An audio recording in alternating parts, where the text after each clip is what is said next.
MartiManiacs. This is MartiMania on a very special edition of MartiMania. This is the week after WrestleMania 28. And so let's go to the merch. This is my WrestleMania jersey. I got it at WrestleMania 25 in Houston, Texas, which was awesome. I got to go. And this is the one piece of merch I got to buy at the show. So that's why I wore it today, because it's very symbolic of WrestleMania weekend. Tevin James? And this is my CM Punk hat. I chose it because I love CM Punk, and I actually borrowed it from you. Very good. We got through the merch. Very good. Cool. It's about time. Killer Kowalski. So let's hop right into it with WrestleMania. The show as a whole, I have to be honest, kind of let me down a little bit. There are matches that I thought were going to be amazing that just weren't that great, especially the main event match. I think the build-up to The Rock versus John Cena was way, way better than the actual match itself. I felt like it took long to get started. And then when it finished really quickly. There was no build-up, no back and forth to me in the match. That's true. I thought it was going to be a little bit more than what the match was, and it actually was not. And the ending wasn't that good to me. I mean, it was a surprise to everybody else, but who won wasn't right for me. I don't think that was right. Yeah, so both of us were extremely let down, as you can follow the rest of every single episode of MartiMania. Yep. I am very, very upset with the WWE that they let The Rock waltz back in there and win. Although I figured his ego wasn't going to let him come back to lose to John Cena. But I felt kind of let down. I think I put a little too much faith in the WWE in this one. I thought the match was rushed. The ending was rushed in celebration. I mean, The Rock laid one of these and then it was over. And, all you saw was John Cena sitting down. I don't know if there's any fireworks. I don't think there was fireworks. The Rock, to say people say John Cena has these kind of matches, The Rock kind of got his ass beat for a good while and then hit one move and won, and that's two attitude adjustments.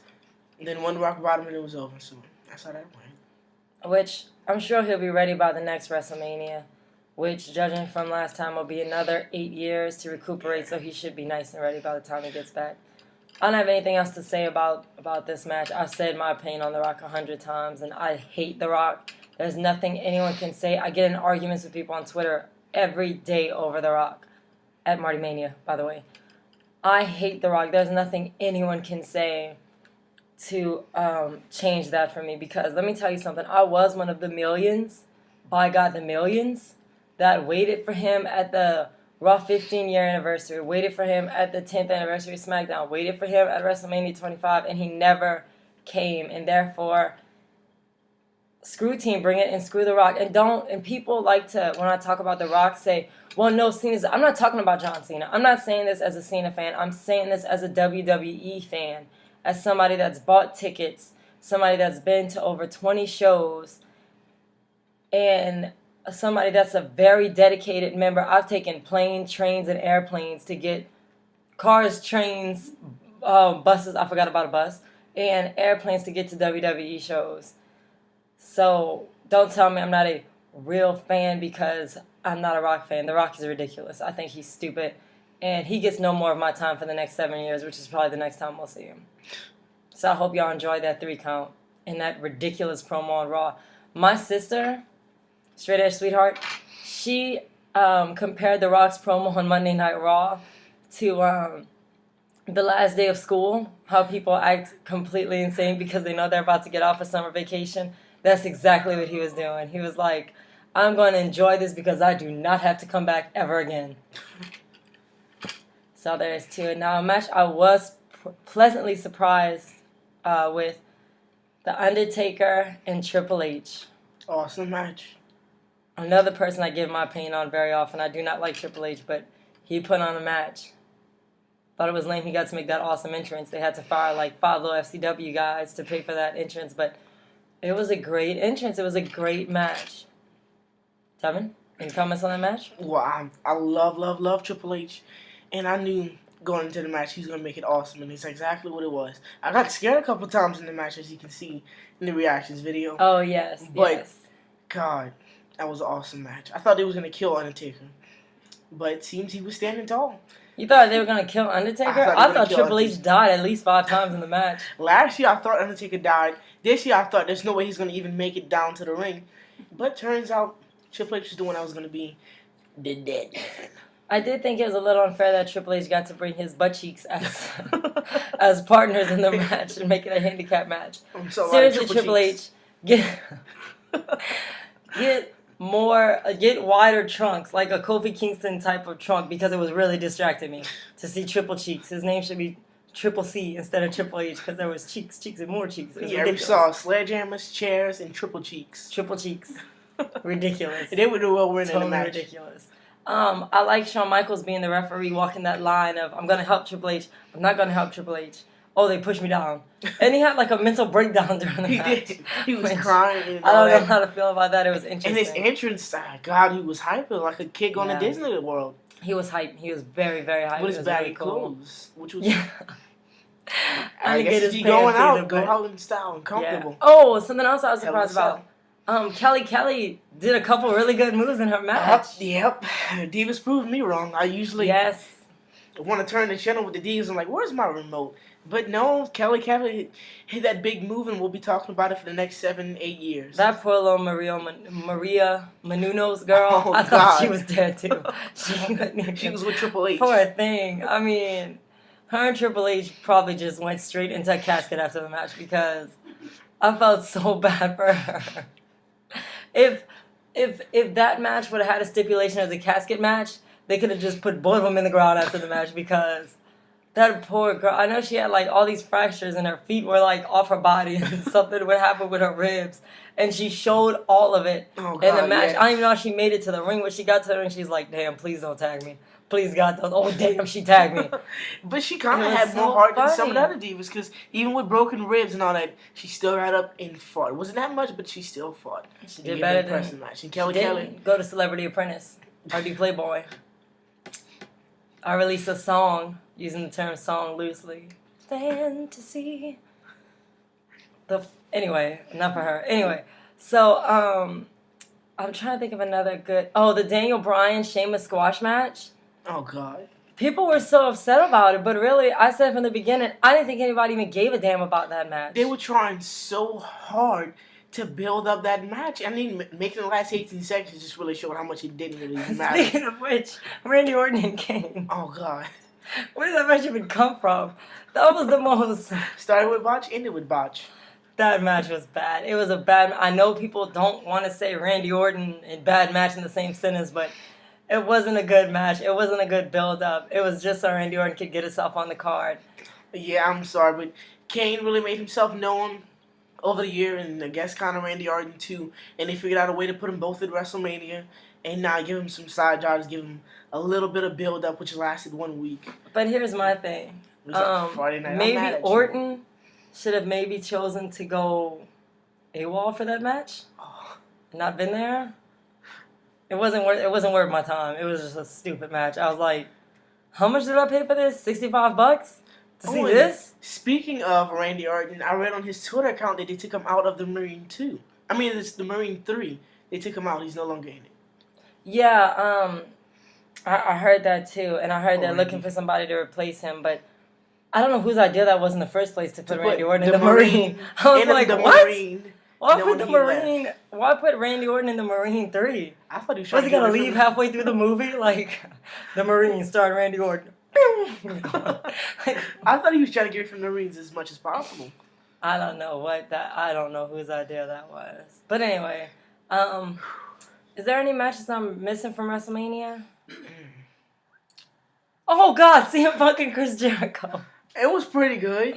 I thought it was awesome. I don't think it was the best in the world versus the best in the world. It started off question. I was like, oh, best in the world, not the best in the match. Best in the where? But towards the middle and the end, I was like, okay, that's what I'm expecting from them. I more enjoyed the Monday Night Raw segment between CM Punk and Chris Jericho. The famous slip?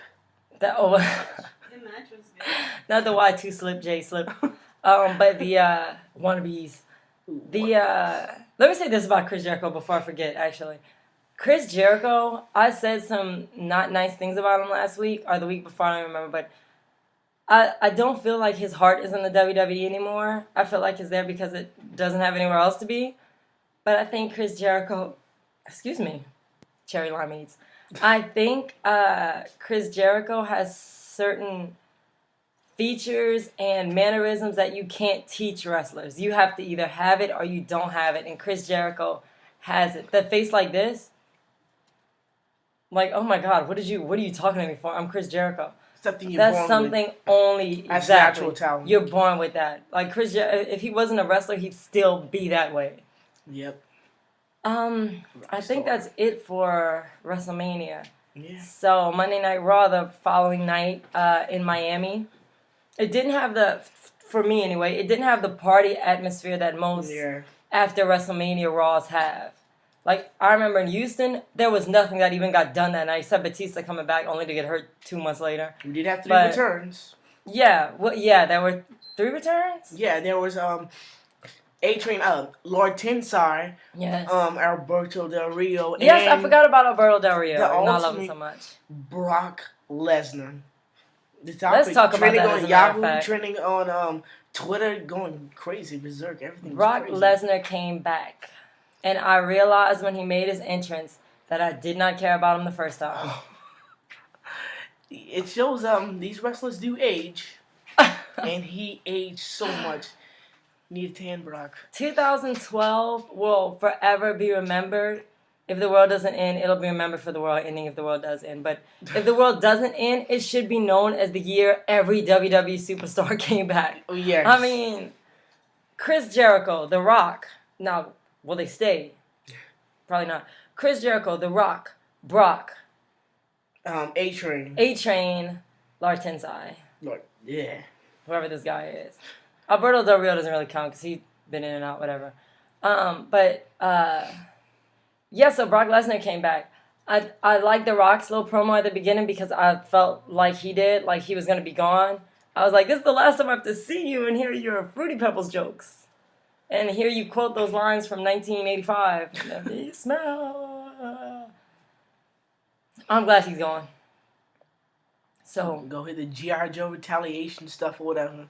Everybody loves so much. I heard they call him the Governor 2 or whatever, saying he's the new action star of the year and whatever. So go ahead and do what you need to do because we still doing good in wrestling. But at least y'all can see him every week again. Yeah. If you pay your money to go to the movies. You can see him as many times because there's Snitch, there's G.I. Joe. I'm sure there's other horrible movies that he's going to make. Cool. You can go see him. There might be another Be Cool where he can be even gayer than he was in the first one. But he wants to stick things up John Cena's ass. You're a great actor, Rock. A great actor. Yeah. You just do that game plan all day long. I don't understand, let me say that, what they're doing with John Cena right now. It's like he's a heel without becoming a heel. This kid it's like he's being a heel by being a face. Maybe it's genius. I don't know. Everybody's like waiting for him to snap. I don't think he's going to snap. I think the fact that everybody wants him to turn heel so bad and he's just not doing it is the same to me as being a heel. It was cool in the 90s to cheer the bad guys. When, Stone Cold, they started cheering the bad guys. But I guess now it's cool to cheer, to boo the good guys, which I'm confused with WWE fans. Can we not be loyal anymore? Like in The Rock when he leaves. I said this the other day. I think the internet is a disease in professional wrestling. I think because I said on Twitter that I found it would have been much better if Brock Lesnar returned without the "We Want Lesnar" chants before. It would have been so shocking and different. I don't know. Yeah, because nobody used to know. It's like, oh, let's watch wrestling. Oh my God, he's back. Exactly. And everybody was like, yeah, I checked my Twitter timeline today. I knew Brock was going to be back. Where's the fun in all of that? Oh, it's going. Yep. Or people that are saying, oh, well, The Rock had heat on him for not going to the Hall of Fame. Who thought The Rock was going to the Hall of Fame? I didn't think he was I was surprised he came to WrestleMania. I was like, oh, snap, what? And then Monday Night Raw the next night, that was a surprise. That's something the internet did not spoil for me. Satellite. I was like, he's there. Granted, he lives in Miami, so he just had to drive, but he missed it the last 7 years. So just right there by the Hall of Fame, he still didn't go to that one. Didn't go to that one. But, I just have a real problem with the internet as far as professional wrestling goes. Which is not to say all of it is bad. I mean,